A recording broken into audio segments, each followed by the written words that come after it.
Welcome to Beach Theory. Welcome to Beach Theory.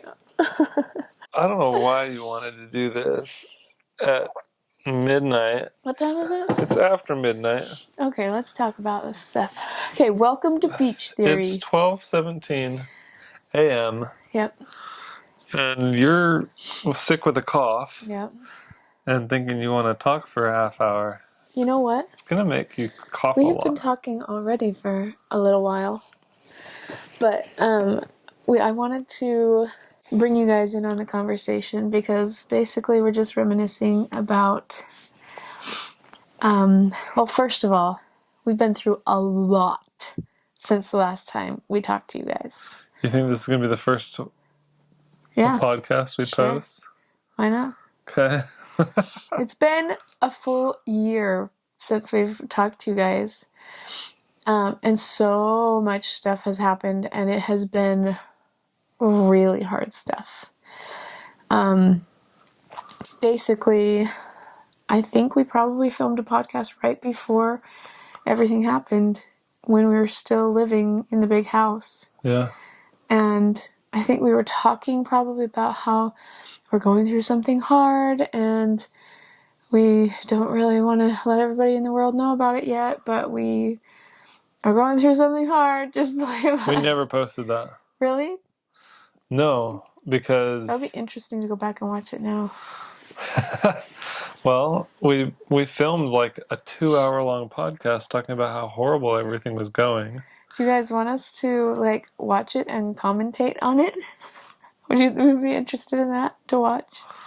Oh, that would be an Ooh. Interesting podcast. Mm-hmm. It's actually commentary on our experiences, like what we went through then and then what ended up happening and what we're doing now.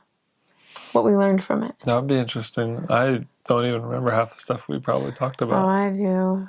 It was okay, for instance, I think in this world right now, when you're going through something hard, most everybody doesn't reach out to people, or if they do, they don't want it to be public knowledge what they're going through exactly, because it becomes a burden to people.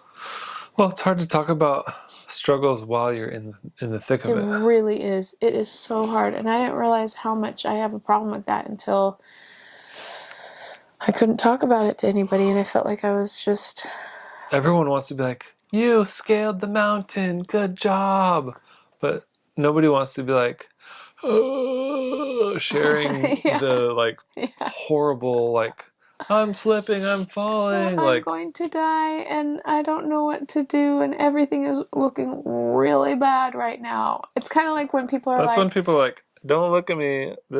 I'm not looking presentable. I'm not sharing this with anybody right now. Yeah. Because it's not pretty. It doesn't look nice. It doesn't make me look good. So I'm going to hide this part. Oh, and it definitely didn't make us look good. Basically, we were house poor, really, really house poor. We got a big old mansion, and we, at the time, could afford it, and our YouTube income was doing really well. I take comfort in that idea that, when we bought it, we could definitely afford it. Absolutely. And it wasn't a big deal. We didn't buy it because we did not buy something that we could not afford.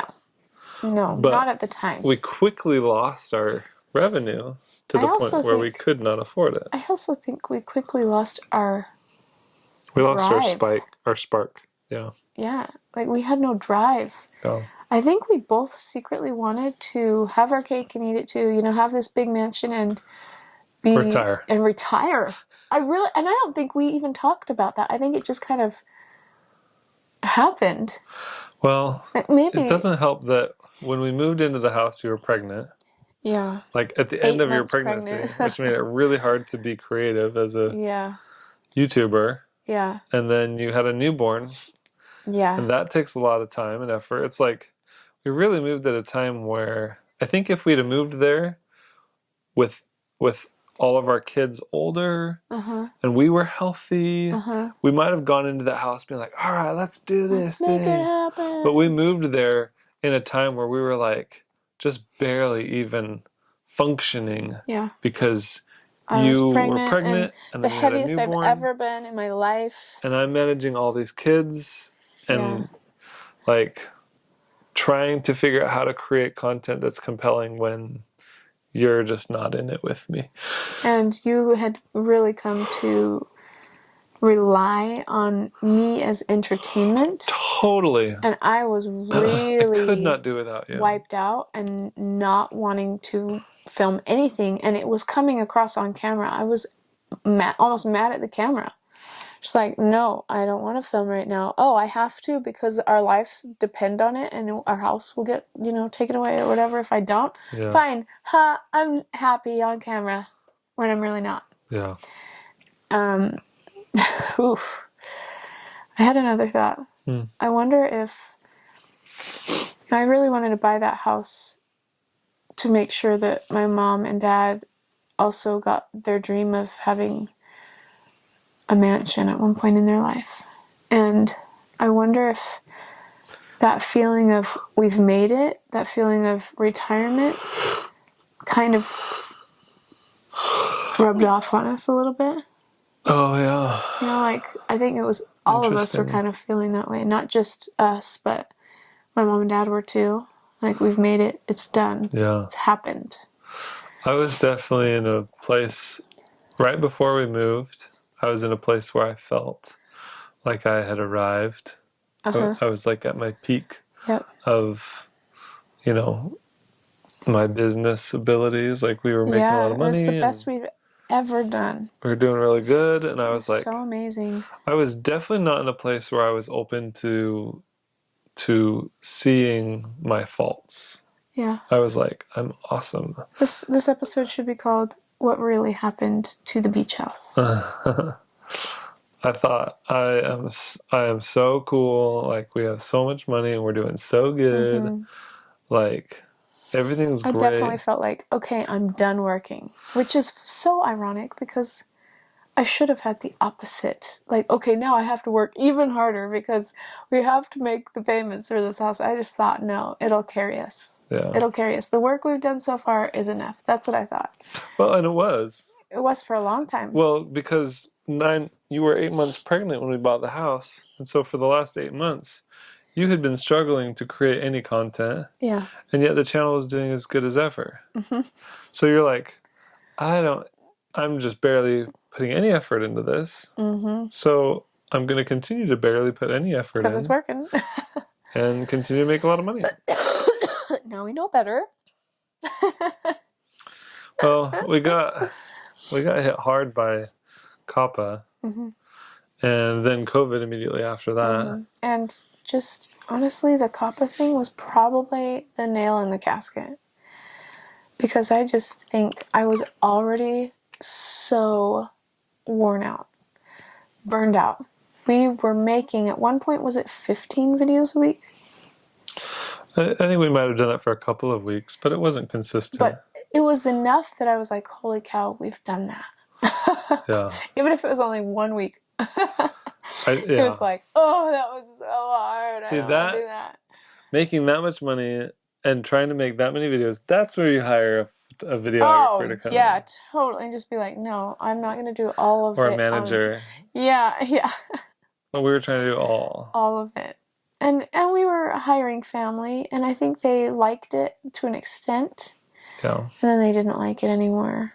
No. And I think they could tell we didn't like it anymore, too. And they resented us. Yeah. Yeah. Well, okay. Did we leave anything out? I just want to make sure that you guys have a good... Oh, of course we left things out. But you know what I mean?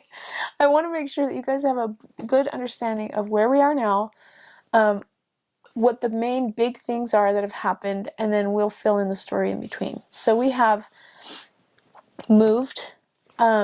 Since all of these experiences that we're talking about, they were in our big house. We call it the big house or the mansion. We call it the mansion. The mansion house, Mr. E's mansion. That's what we first started calling it, because we had all these big, lofty goals of like doing all this stuff and like making all these videos. Anyways, we were living in that house. We were extremely house poor. Then, not halfway through, but like a year and a half through or something, we were like this isn't working. No, it was a lot sooner than that. Was it? Oh, you're right. But It's like I meant the months. conversation that was like, okay, this is it. We have to do something about it. Well, I think it's relevant to note that I had been talking to you about for a long time selling or renting that house. You're like, this isn't working. After only having been living there for a couple of months. Well, because I saw it coming. Yeah. But even before COPPA, I was like, our income is going down. And it's going to continue to go down if we don't change something. Yeah. And I was so stubborn. Like, it will be fine. And not only that, but I felt like we were meant to be there. And I think we've learned a lot from that experience. I think that it was a trial that was blessed for our good and our experience. Well, it humbled us enough to open up to a lot of things that we definitely would not have been open to. Yeah. If we hadn't gone through that. We would not have been open to at all. Things that I think we're going to see being like a great blessing to us in the future. Absolutely.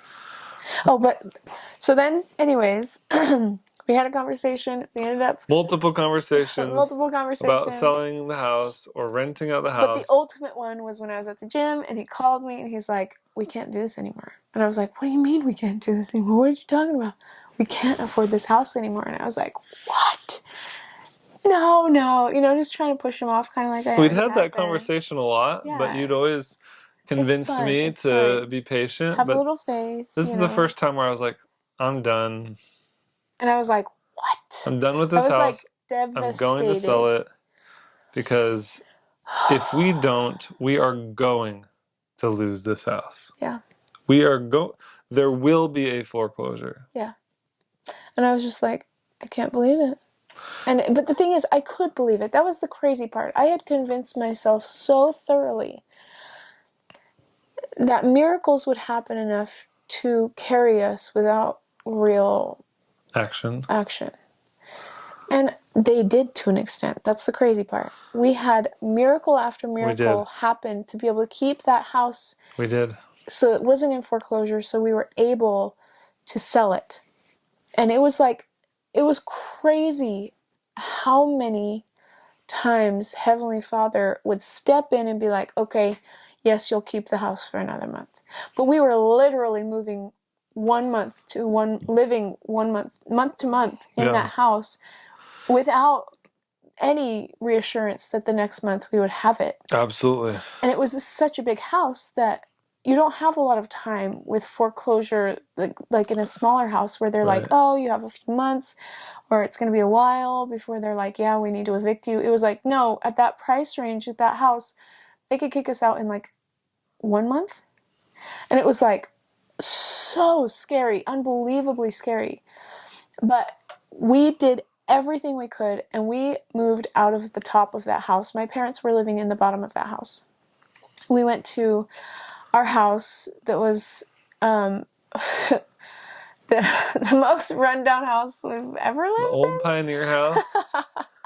So with the intention of, hey, we can remodel this and make it incredible, because we were doing some remodeling channels at the time. We were trying to make money doing fixing and flipping properties. Yeah. That fell on its face. And we justified living in a trash heap so that we could remodel it as we went, which did happen. A lot of people are successful with that model. Totally. And there's nothing wrong with that model. We would have had to put $100,000 into that house, and it was already a $300,000 home. So anyways, it's crazy because prices in Utah are we didn't even buy that house. My dad bought that house. Because we couldn't do it. Because we could not do it. He saved our bacon. Yeah. My dad came and bought that house for us. Because we were in such a bad place. And that made it possible for us to be able to list our other house, get it up on the market, get it staged. I'm having a little anxiety just talking about that. I'm like, like I can feel, okay, this is good, because this is telling me that I am healing a little bit from the situation. Because I keep thinking, am I even feeling any better than I did during that time? Yes, I am, because it's like stressing me out to think about it, and I haven't felt that much stress. That anxiety used to be a constant. All the time. I think we lived in that constant state of fear for the next month and fear for our future and this feeling of there's nothing better. Anxiety and stress was a constant for me for probably about 2 years. And then Like seriously. Yeah. Serious anxiety. And I honestly kind of I want to place blame on that. It's our own fault. For making it so that I couldn't lose weight. I think I held on to my weight and definitely found comfort in food during that time because of this amount of stress that I felt like I could not escape from. Oh. So we were living in this old rundown pioneer home. Yep. Trying to... The kids were having allergy attacks in and downsize affected by the dust and... so that we could live within our means because our income was so low. Yep. Relying on my parents to pay both mortgages. They paid the mortgage on the mansion and the mortgage on the pioneer home with the promise that when the mansion sold, assuming that we made any equity, like assuming we made any money off of the deal, that I would then pay them back. With interest, so it wasn't like we were a burden. Yeah. And so they trusted us and they saved the day. Big time. Honestly, we would have lost that house. Guaranteed. We would have had so much. Destroyed our credit. We would have had no... It did destroy our credit. Well, it did, but it could have been so much worse. To have a foreclosure or bankruptcy on the credit. Yeah, that's true. That's way worse than just coming down to the 600s. Yeah, that's true. Like, our credit went from the 700s to the 600s. Yeah, that's not that bad. Yeah. But, like, it would have destroyed our credit. We would have had a foreclosure. We probably would have went through bankruptcy. Yeah. All that equity that we had in the house would have been gone. So everything that we've done since then, we could not have done. We literally would have been starting from scratch financially. Which we did discuss that and what we would have done if that would have happened. Because honestly, month to month, we were like, this is probably going to happen. It was really hard to look at any positive during that time. It was hard to want to create, especially on YouTube. Yeah. Because I was like, what difference will it make? It won't. Even when our bills are this high, we're making this much on YouTube, I'm like, okay, so what if I make the most amazing video series? We're still this far below where we need to be. So it's like, I don't even want to try. But we both felt that way for a really long time. Why even try? It's just a waste of time and effort because every penny that we make, every effort that we make, is just going to go right out the window. Ooh, that's making me feel discouraged. That's where we were. Just hearing you talk like that is like, I feel tired and I feel, like I just barely got away from that. Like, can't we just let it go? And it's like, I think there's a reason why we go through these things. And I think if I tell myself, no, I didn't really go through that, or I'm just going to forget about it and move on, I actually don't think that's doing me any good. I think in some ways it can, but in so many ways it hurts me because it doesn't help me realize the lesson that I've learned. And honestly, there was and not just realize the lesson I've learned, but maybe then be able to share it with other people that are struggling themselves and feeling like there's no way out. It's like, actually, it will come to an end. It's a long winter, but it will come to an end. Yeah. It will change eventually. And even when we were going through it, I was like praying every single day, like, okay, it can end now. Like, I think we've learned what we need to learn. And it was like, it just kept coming and coming. And honestly, huge breakthroughs kept coming. That's true.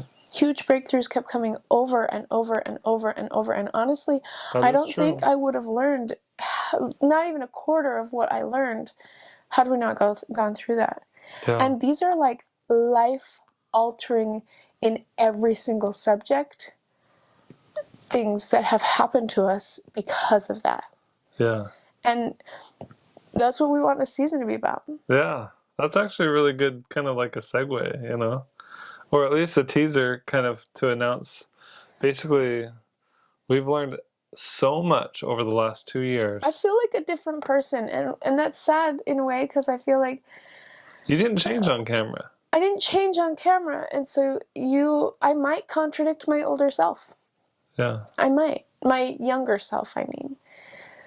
But it is a different person. Like, I feel like a different person, and I think my actions reflect it, and I just can't be who I once was for so many reasons. And those are the reasons we're going to talk about. Those reasons are going to be our topics for conversation in this season of the beach theory. I think I've got at least beach theory. I know I've got at least a dozen topics that we wrote down. And these were not hard to come up with. 1, 2, 3, 4, 5, 6, 7, 8, 9, 10, 11, 12, 13, 14, 15. 15 And honestly, that is just scratching the surface. Big topics. Because we have... That could each of those are at least a full episode. Some of them are probably going to be multiple. Simultaneously, as we went... Oh, sorry. We should just let you know what happened after.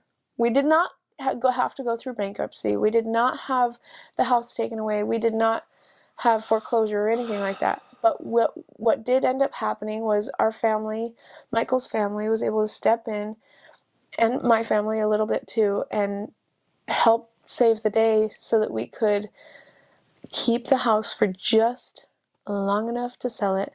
And it was painfully long. It took us I think from the time we listed it, or 9 months or something. So we moved out in February. Yeah. So it was from January. I think we sold it in what? November? Mm-hmm. Mm-hmm. It was almost a whole year. Mm-hmm. No, yeah.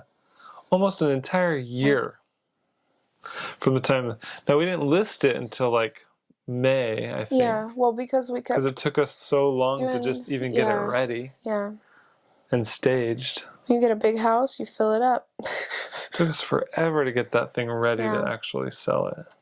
Yeah. Because we had to repaint a lot of stuff. We repainted, we fixed a lot, we improved a couple things. The yard was destroyed. It was beautiful when we got there. It was so much upkeep.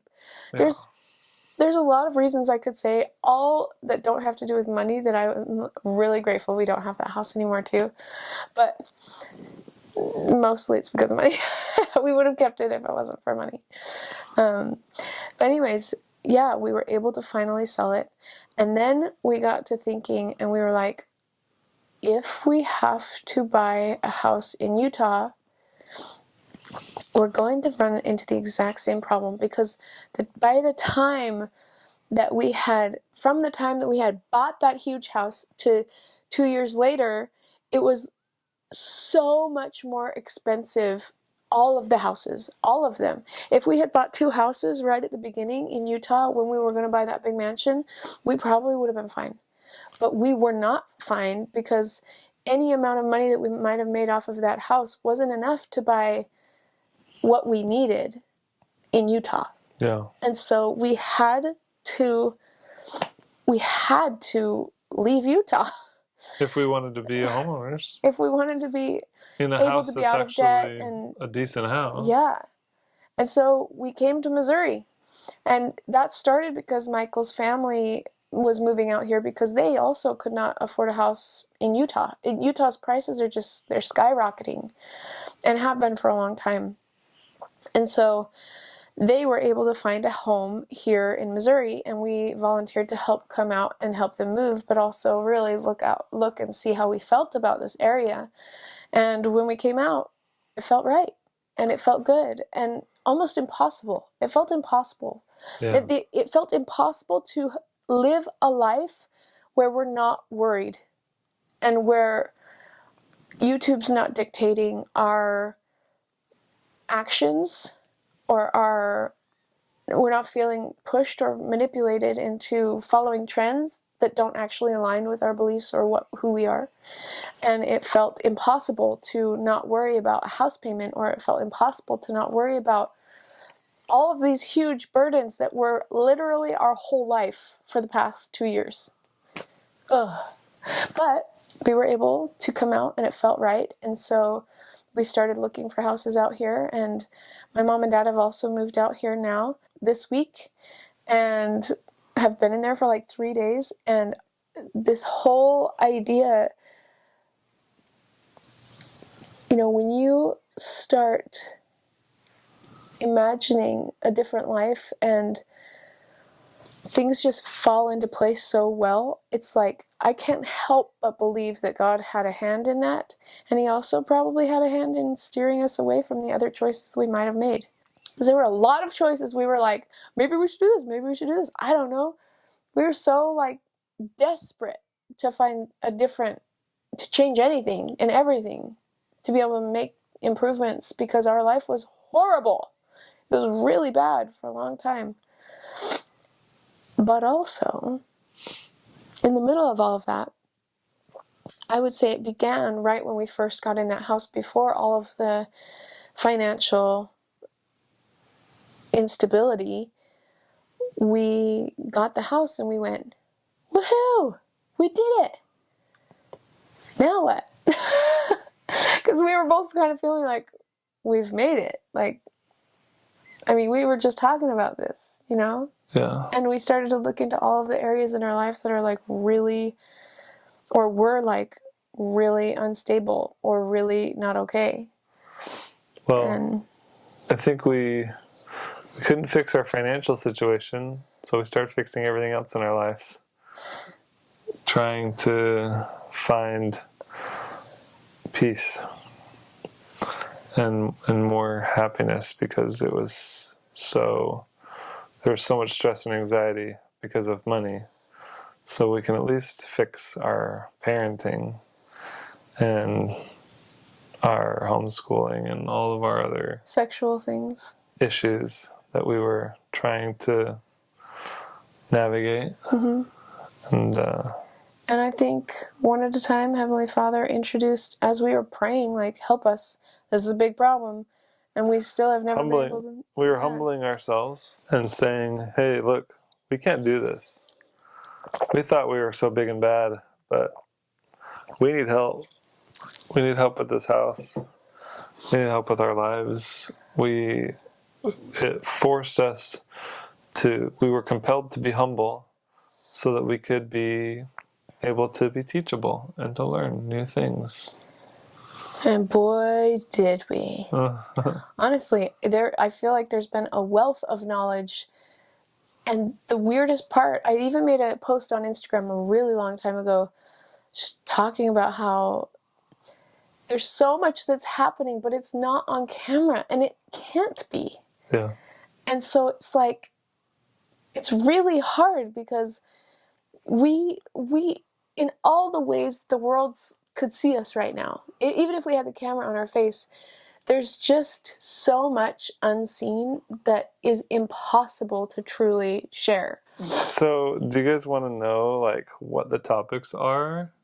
I think so. We should just say what. So it'll be kind of like a. Tell us what you're excited for too in the comments below, so that we can ramp up. You know, I mean, sometimes I feel like I might be going through these things and I might be the only person in the whole world that struggles with certain things. But it's not true. So is this our life update episode? I think so. Because we're covering basically all of that. We totally are. It was meant to be. I figured that would be the first one we recorded, was our life update. I think we couldn't help but not do it. It's like we had to. So we have a lot of cool topics and lessons that we've learned, and I've got them written down on my notepad here. Finances, lessons learned about debt, budgeting, not spending so much, the psychology of money. Oh my goodness, such a good book. Another topic is minimalist living, downsizing. Such a good way of living.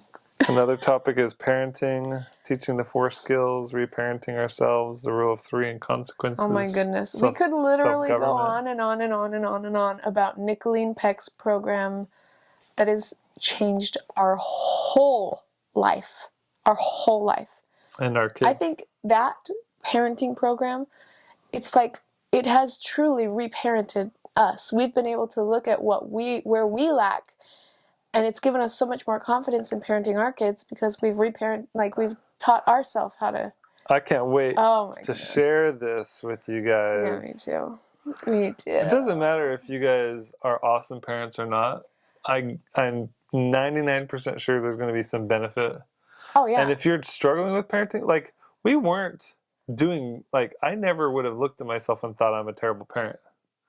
But knowing what I know now, I'm like, oh, I needed that so bad. Yeah. Oh yeah. And like But we I had prayed, to be we humble prayed enough hard. to be able to receive it. That was the fight we had literally had for 12 years. 12 years was how we were going to parent our kids. And he was always the bad cop and I was always the good cop. And we were always fighting with each other and getting after each other and telling each other was wrong. Oh. Now we're united. And it's incredible. Yeah. And we're both humble enough to take a correction from each other. And it's like, okay, we can handle getting that correction because that's literally one of the skills that it teaches, how to accept a correction. Yep. Like, it's so good. Everybody needs it. Everybody. I don't care if you're a parent. I don't care if you're a kid. If you exist on this earth, you need to learn the 4 skills. That's true. Even kids, I think, would benefit.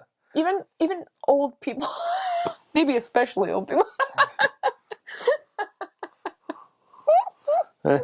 You're funny. Everybody.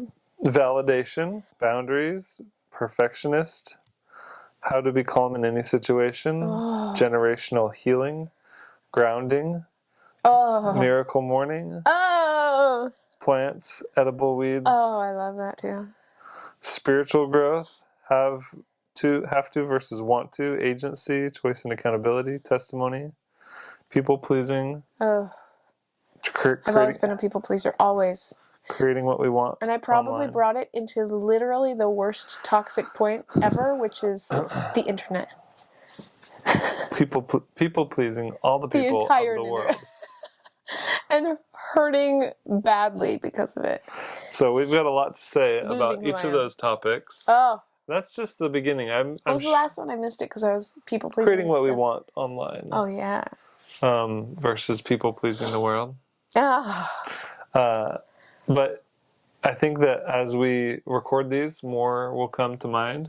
But I think it would be really fun to respond to comments in our podcast.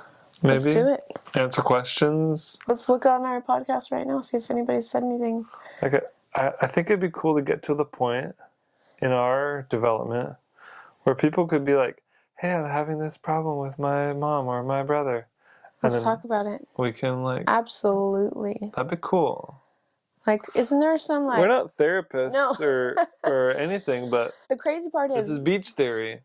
This is our theory. This is what we've learned. We have brought in knowledge from very knowledgeable people that I absolutely trust with almost anything. And that's the best part is like... Especially the parenting program, she literally has a set of plans in place for every situation that you can think of on what to do. And it's incredible how it covers all of it, but it's just a simple way of doing it. Well, really, I feel like it's a kind of godly way of doing it, and that's why I support it honors the agency of the children. Well, because then they get to self-govern. We don't. It's anti-bully parenting. A lot of parents use their position as being bigger and stronger to force their child into submission and obedience, but that's not healthy, and it's not creating actual lasting change. It's just creating another bully. It's just manipulating and forcing them into obedience that's not willingly being offered. And then they go down into the world, and sometimes they blame their religion, or they blame the people that were around them, or they blame their parents for their bad choices, and it diverts their accountability. Yeah, we got a lot to say on that. There's so much good stuff. My voice is saying, I'm dead. Well, it's about time your voice lets me have a chance. we're in Missouri now, and we're in a really good place. And I'm really, really happy because we're in a position now where it almost doesn't matter what happens to our income. Mm-hmm. Which is the point. That's why we came here.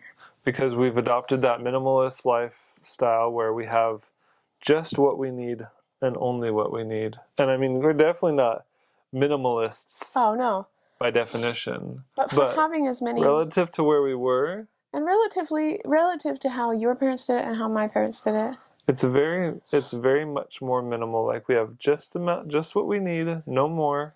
We even have more than what we need for sure, I think. But no, you're right. We do. We absolutely do. But it's not like extravagant like it was in the mansion. Yeah. Well, it's like we're living well within our means now, and that's giving us freedom to breathe and freedom to dream. And it was a hard decision. I didn't want to leave Utah.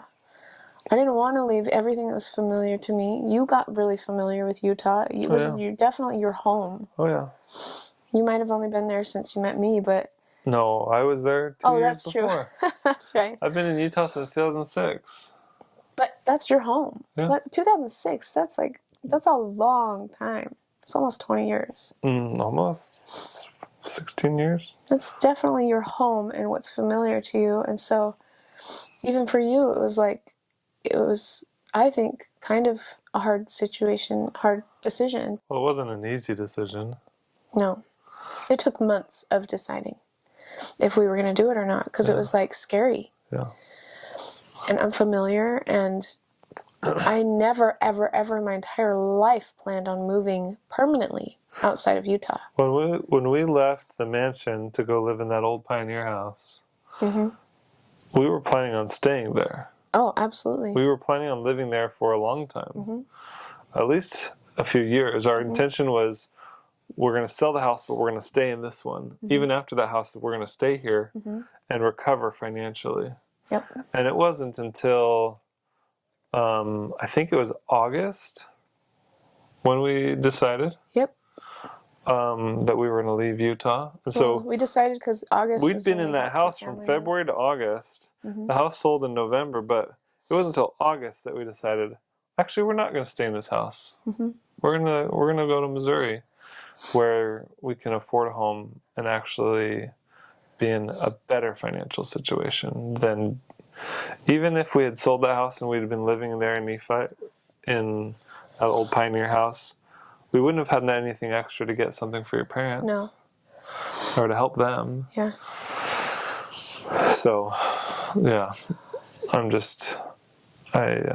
happy that we came here. And I'm excited. But it's opened up possibilities. It's opened up our creativity. I feel like I'm alive again. Me too. I feel like I can breathe, and I feel like I can get excited about the future. I feel like I can get healthy suddenly because I'm not relying on food so much to support me. And I feel like emotionally, the work that I'm doing right now will make a difference at the end of, when I look at our month and how much money we're making and how much our expenses are, I'm like, okay, if we have a good month, that'll make a big difference. We'll be able to enjoy that. We'll be able to invest that. We'll be able to have possibilities with that. It's not just it's all sunk into the house. It's all gone. Yep. Say goodbye to that. Why even try? That was not a fun way to live. and I can breathe again. And I don't have to worry about how we're going to pay for gas or where we're going to get money for food. And I feel like I can be a better dad, more involved in the kids' life. And me too. And and it's actually really cool because we got into the mansion house thinking we had all these plans and it was going to be so incredible and all of our dreams would come true. And then slowly they all died. I mean, we wouldn't even go swimming in that house because it was I felt like I couldn't enjoy it because it wasn't really mine, and I knew it was going to be taken away soon. So why start relying on something that I knew I wouldn't be able to have soon? I fall in love with this property. Why allow myself to enjoy it when it's just going to be gone? It was very, I mean, I definitely had some ideas that were not good for me. I mean, I could have taken better advantage of a lot of those things, but it's like mentally I just couldn't. And now we're here and everything is different. Almost our whole life is different. We went from the worst financial situation we'd ever been in our entire lives to being in the best financial situation we've ever been in our entire lives. And just from the beginning of the mansion house till now, we were at the very worst with our parenting we've ever been at to the very best we've ever been. And we went from the very worst financial situation to the very best financial situation. We went from the very worst sexual situation ever to the very best we have. Are we going to keep this show rated G? Maybe we'll just have to put a warning on those specific, videos or whatever. I'm curious to know what you're planning on sharing. Where my boundary lies? Yeah. Oh, we went from having the worst boundaries ever to the best boundaries ever. Like, it really had to come crashing down. Well, when you have no boundaries. Yeah, But it had to come crashing to a halt. And it felt so hopeless. And at one point, I would definitely say depressed. And just feeling like I was in a pit that I couldn't dig my way out of, and like there was no emotion in it anymore, because why? Yeah. And it's like, I think we're healing, and I can tell we're healing because you were bringing up all the pain, and I was like, get me away from that. Oh, I have been away from that. Okay, I am away from that. Okay, like I'm healing. This is good. Yeah. It's slow, gradual, so you don't see it. Yeah. Well, because it takes... Until you look back after a month or two, and then you're like, whoa, I'm in a better place. Progress is happening. Yeah. And we want to live a debt-free life and have the freedom to, even make other incomes happen in our life. That was a big thing. We went from only relying on YouTube. Yeah. And being like, nope, this is all we're going to need for the rest of our life. Nothing else, nothing else. To being now, that was one of the very biggest lessons we learned was we gotta just diversify a million times and have so many ways of making income that we will never. Times. You're right. That's also a lesson that I learned. Oh yeah, don't do it too much. Yeah. Don't diversify too much, or else you're not going to be good at any of them. Right. Yeah. Don't spread yourself too thin. Mm-hmm. But getting to a point where it's like, no, we're going to make sure that we have a backup plan, and then we have a backup plan to that backup plan. And once we get those established, then maybe we'll make another backup plan. But we don't need to try to do them all at once. Yeah, I definitely went too far the other way for a little while. Yeah, that was rough too. Oh my goodness. But another lesson learned. Yeah. Well, and it's all those things you read in self-help books by millionaires. We basically could write a self-help book from all the trial and error lessons we've learned. Okay. Of all the books, or Audible, or whatever link we need to put in here, so that they have access to all of the different resources that we've been using that have literally changed our lives. We're different people, but it's all for the better. So we have what were you going to say? If you want to be part of this conversation. So if you want to be part of this conversation and you want to be ahead of the game so that you can make comments that directly relate to what we're talking about and you completely understand what we're talking about because you read the book that we're talking about. Basically, it's a book club now. So self-help book club. Self-help book club. No longer beach theory. This is like self-help. No, I'm going to be talking about fact. I have so many of these things that I want to talk about with people who care. If you care, if it's something that interests you or a spot in your life that is a sore spot, then with parenting, I recommend, without a doubt, absolute best parenting book that has ever come into our life. I would even say best book besides the scriptures. It has changed everything. And it applies to all of the other things we've learned too in the different categories. Every parent ever has said, there's no booklet on how to be a parent. And so therefore I'm justified in being a crappy one. Right, they just say that to justify being a crappy parent. I really don't think they say that exactly, but yes. I mean, how many times have you heard a parent say, "There's no textbook"? They didn't send me home with a manual, so I guess I gotta figure it out myself. Yeah. Exactly. Well, guess what? There's a manual. And it's so good. It is so It's called good. House United Teaching Self-Government. Yes. By Nicolene Peck. Nicolene Peck. So we're going to put a link in the description below. Life-changing. The world needs this book. It needs it so badly. And every family. Everything has changed for the better in our family. We are literally a different dynamic. Can't wait to share that. Probably multiple podcasts dedicated just to that. Absolutely. Those concepts. And maybe we could even get Nicolene on here. Maybe. Oh. She's got her own podcast. I know, but I'm sure she might be open to doing this. A collaboration. Like that. Yeah, that'd be fun. That could be cool. She's our friend, so we're not biased because she's our friend. We met her first at a parenting program thing, and it just changed everything for us. Yeah. And then the other thing is, we read a book called Psychology of Money. The Psychology of Money. The Psychology of Money. And I'm not sure about all the stocks stuff in there. I didn't resonate with that as much. But when it came to the idea behind the psychology of money in like the first full half of the book, so good. So good. And I needed to hear all of the things that it talked about. So that's a really good one. What's another book? I think one of the lines out of that book that I liked the best was, it takes one thought process to make money, but it takes a very different thought process to keep money. Yes. And so we were and are good at making money. Yeah. But we suck at keeping money. And so it really opened my mind to being like, okay, there's a different thought process here. And we have to change our thought process. And we have to be able to kind of juggle both. If we never want to be in the situation that we were in before, we have to change it. No. And it came at the perfect time. It was like, this is heaven sent. We needed this. This is exactly the puzzle piece we were missing. So good. Yeah. So then the next one, which I have not embraced as much as I should, but it's definitely my struggle through life. As much as you want to. You're right. As much as I want to. I should have myself. Oh, that's right. But you know, it's called Miracle Morning. And I'm sure a lot of you guys have heard of that. That's a really popular one for good reason.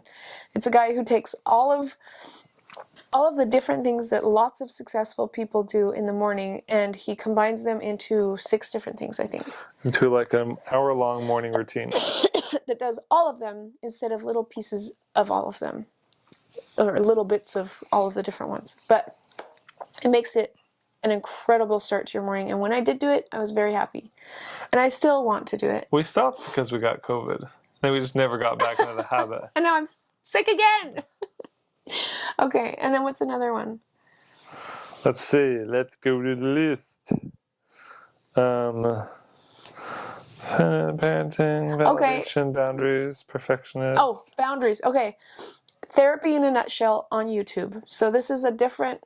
I don't care if we're making money off of these things. I don't care if we don't even put links in this. All I know is that this is where I have found help. And if I need this help, chances are other people do too. Definitely. So Therapy in a Nutshell on YouTube. She's incredible. And she's just so calm in teaching the ways that people need to make sense of their thoughts and to heal from things that they've been through. So Therapy in a Nutshell. And also the holistic psychologist. Anyways, on Instagram is another one that is something that I would follow and listen to the things that she says. They're just little snippets here and there of things that are, like different types of trauma responses or things, but they're all things that I didn't know how to name, and I couldn't heal from it because I couldn't... You didn't realize you were doing it? I didn't even realize I was doing it. And so once I was able to put a name on it, then I could address it and look up and learn everything I needed to learn about that specific thing. And other people are healing from it. And then I can learn from them. So, and then Grounding. What's the movie? The Grounding documentary is the Earthing movie. I think is what it's called, the Earthing movie. So another documentary, well, this is the first documentary, is the Earthing movie on Miracle YouTube. Morning has a documentary too. That's really the Miracle Morning does have a documentary. That's a good one. And another documentary is Minimalist, The Minimalist. Yeah. And we watched that one. There's a couple of minimalist documentaries. Yeah, there's a bunch. And it is a very enlightening to realize just how much of our life is manipulated by commercials and by pressure marketing to buy things that we actually really don't need, and that it's like it's actually hurting us. Like, they sell happiness. They market it as like, this is going to make your life better if you have this thing. But then when you fill your house up with stuff, it actually weighs you down and does not bring you happiness. And honestly, I have been in this mindset of like more minimalistic living for a while now, because I when I was growing up, I felt overwhelmed by so much stuff around me, and I felt like I had no control over it because it wasn't my house. It was my parents' house, and we had a lot of kids, and it was you know, it was not minimalistic living. But you know, Michael for a while has been going against my minimalistic lifestyle. Not necessarily, but just like not super embracing it. But once you watch that documentary, you were like, oh, I get what you're trying to do. And it made so much more sense. And I didn't seem like just this crazy lady who's just trying to get rid of all of this stuff that we just bought. Seriously, it's become a problem. She's like, I need this thing. And then she buys it, and 2 months later, I can't have this thing in the house anymore. I'm like, you just bought it. Tell me one thing. You know I could. And then you'd be like, a different thing. You're probably right. You know I'm right. But I think it's a matter of finding a balance. And, you know, I think you can't go too far one way, too.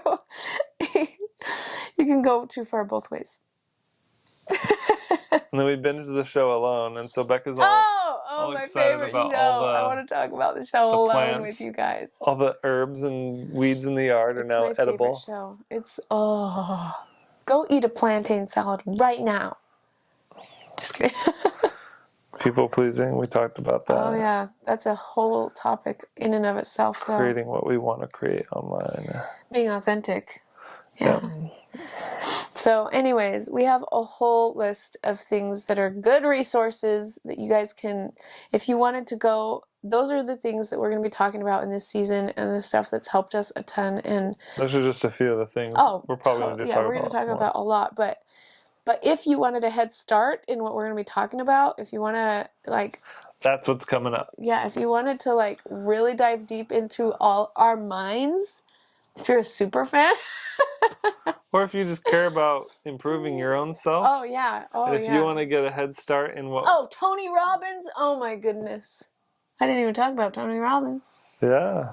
That's whole nother topic. What you got some good stuff you want to say? I love Tony Robbins. He's good. He swears a lot. But that's true. I think I can, at my age, recognize that just because he swears doesn't mean I'm going to. I'm not just going to be like, well, even now I have to swear. Oh, you do swear nowadays. I have started swearing recently. That's an announcement. I'm different now. Not really. You don't judge me. Stop. No. Stop judging. No. Okay. Calm down. Okay? Calm down. You think you're Explain my swears. She only does it when it's with a funny accent. Anytime she hears somebody swear... And also not really bad ones. Anytime she hears somebody swear in a funny way, she has to copy it. I haven't said the F word. But that's because nobody's said it in a funny way yet. Just kidding. I'm not going to say that. This is why we don't let you watch bad shows. You're so impressionable. I'm not. I've decided intentionally to swear. Not because people are telling me not to or to. All right. I'm finding who I am. Well, I like who you are. Swears and all. You guys want me to swear right now? No. You want me to? No. Yeah, you do. I don't. Yeah. I'll say it. They can bleep it out. No. Yeah? Okay, I won't. Be respectful. Have some This is self-respect. what I can't show you on camera. Let's just say that I say swears to Michael when I think it's funny, and you guys aren't allowed to hear it because then we would be and bleeped.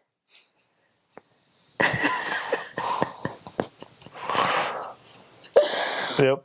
And we wouldn't be able to make money. Too bad. I guess I get to swear online now. I could bleep you and make it sound like you're saying way worse things than you actually are. That was kind of what I was hoping for.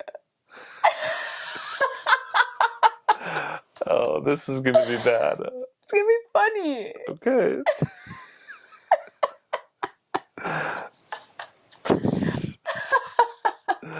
I do feel Are we like done yet? Okay. you know what? Hold on. I feel like See, we're you're an getting old to that married late couple. drunk mode where Right. where it's like 1:30 in the It's morning true. and you're getting a little bit drunk. That's true. I feel like we're an old married couple at this point with how much we've been through, though. Good. We're basically like 90. We've been married for Inside. 70 years. Yep. And I still love you. That's why I've got all this gray hair. He's grown into graybeard. I'm gonna call you graybeard from now on. Oh. Okay. Called me Michael the Gray. Okay. Michael the Gray. And then as I get older and wiser, then you have to call me Michael the White. Oh. That's an Like upgrade. Gandalf the Gray. Gandalf the White. Yeah. Okay. And then Michael the Dead. Just kidding. And I'll I don't call wanna- you Becca. The Dead, because we'll die at the same time.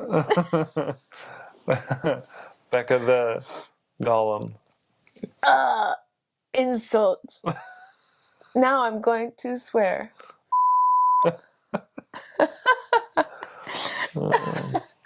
Michael the.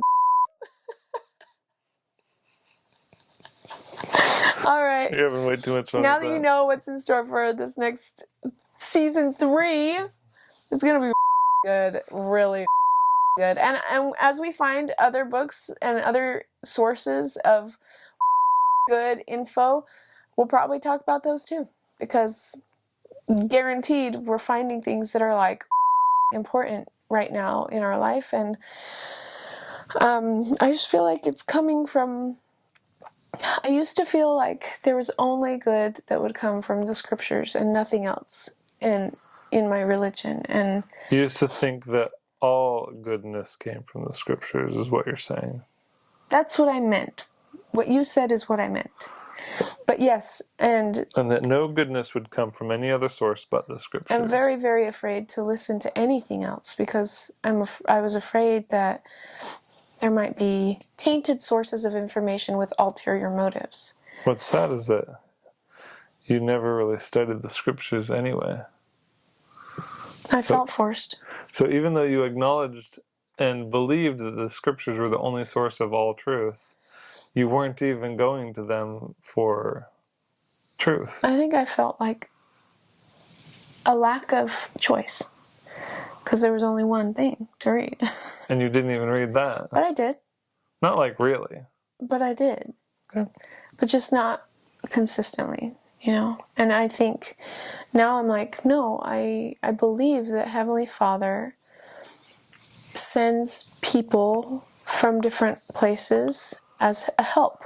Yeah. He has angels, and he has people that if there's information that he really wants to get to us and we are really asking for his help, he'll find a way to help us to receive that information and get that information. And sometimes it's not in the way we think, and maybe we're judging too harshly the way that it's coming. as long as we're asking, his help to make sure that we're also deciphering. Like, I'm not going to go and be like, Tony Robbins, everything he says now is scripture. But I will say there are definite nuggets of things that Wisdom. I absolutely need in my life that I couldn't get from somewhere else, that I haven't gotten from other places. And it's like making all the difference for me. So anyways, Michael's falling asleep over here. Time to go to bed. Thanks for joining us. Late night talk in the bed. Welcome. Thank you for watching Beach Theory. I think he's sleep talking now. All right. Talk to you guys later. Bye. Bye.